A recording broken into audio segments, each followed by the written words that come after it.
আগামী 12 তারিখ হাবড়ার আম্বেদকর স্পোর্টস ময়দানে আসছেন রাজ্যের মুখ্যমন্ত্রী মমতা বন্দ্যোপাধ্যায়। লোকসভা নির্বাচনের আগে খবর প্রকাশ্যে আসতেই রীতিমতো উত্তেজনা লক্ষ্য করা গেল তৃণমূল কর্মী সমর্থকদের মধ্যে।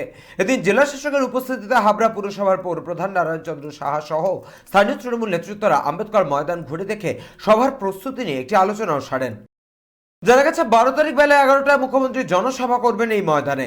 জেলা তৃণমূল নেতৃত্বের দাবি প্রায় 2 লক্ষ মানুষের জমায়েত হবে এই সভায়। কোথায় হবে মঞ্চ, কিভাবে কর্মী সমর্থকরা এই সভায় এসে সুষ্ঠুভাবে জনসভায় অংশ নিতে পারবেন তার রূপরেখা ঠিক করতেই ইতিমধ্যে শুরু হয়ে গেছে জোর প্রস্তুতি। হাবড়ার বিধায়ক তথা জ্যোতিপ্রিয় মল্লিক রেশন দুর্নীতি বন্টন কাণ্ডে ইডির হাতে জেল হেফাজতে, সেই জায়গায় দাঁড়িয়ে এই প্রথম বালুছাড়াই হাবড়ায় জনসভায় মুখ্যমন্ত্রী আসবেন।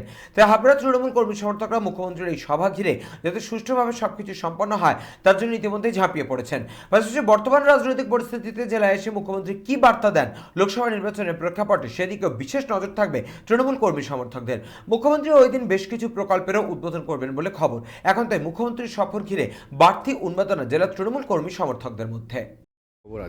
আগামী 12 তারিখ 11টার সময় মুখ্যমন্ত্রী মমতা বন্দ্যোপাধ্যায় আমাদের আম্বেদকর যে স্পোর্টস মাঠ আছে, যে মাঠে দাঁড়িয়ে আমরা এই মুহূর্তে কাজ দেখভাল করছি, সেই মাঠে তিনি আসবেন। তার একটা প্রস্তুতি চলছে। ডিএম সাহেব এসেছিলেন, পুলিশ প্রশাসনে উদ্বোধন করতে যারা আছেন তারাও এসেছিলেন। একটা প্ল্যানিং হয়েছে যে এই মিটিংটাকে কী করে আমরা সাকসেস করতে পারি, তারই প্রস্তুতি চলছে।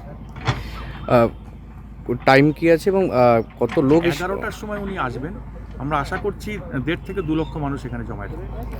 এই হাবড়া বিধানসভার বিধায়ক জ্যোতিপ্রিয় মল্লিক তিনি ইতিমধ্যেই ইডির হাতে গ্রেপ্তার। তারই বিধানসভা এবার মুখ্যমন্ত্রী আসছে, মূলত কী বার্তা দিতে চাইবেন এবং তিনি যেখানে নেই সেই জায়গা দাঁড়িয়ে কতটা কঠিন হচ্ছে এত বড় একটা সভা? দেখুন, অতীতে আমাদের এখানে যত বড় সভা হয়েছে সেখানে আমাদের মাননীয় মন্ত্রী বিধায়ক জ্যোতিপ্রিয় মল্লিক মহাশয় তিনি অভিভাবক হিসাবে তিনি দায়িত্ব থেকে সমস্ত কাজটা করতেন, আমাদেরকে নির্দেশ দিতেন কাকে কী কাজটা করতে হবে, আমরা সেই মতো করে কাজটা করতেন। কিন্তু ইডিকে লাগিয়ে দিয়ে তাকে একটা মিথ্যা মামলায় জড়িয়ে দিয়ে তাকে গ্রেপ্তার করা হয়েছে। তার বিরুদ্ধেও মুখ্যমন্ত্রী মমতা বন্দ্যোপাধ্যায় বলেছেন। তার অবর্তমানে আমাদের এই মুখ্যমন্ত্রীর মিটিংটা আমাদেরকে করতে হচ্ছে। আমাদের যারা দলীয় নেতৃত্ব রয়েছে আমরা সকলে মিলে নিশ্চিতভাবে এই প্রোগ্রামটাকে আমরা সাকসেসফুলি আমরা করতে পারবো এবং এই মিটিংয়ে আমরা আশা করছি 1.5 থেকে 2 লক্ষ মানুষের জমায়েত হবে। কত লোক হতে পারে? 1.5 থেকে 2 লক্ষ মানুষ। হাবড়া থেকে শান্তনু বিশ্বাসের রিপোর্ট, চ্যানেল 24/7।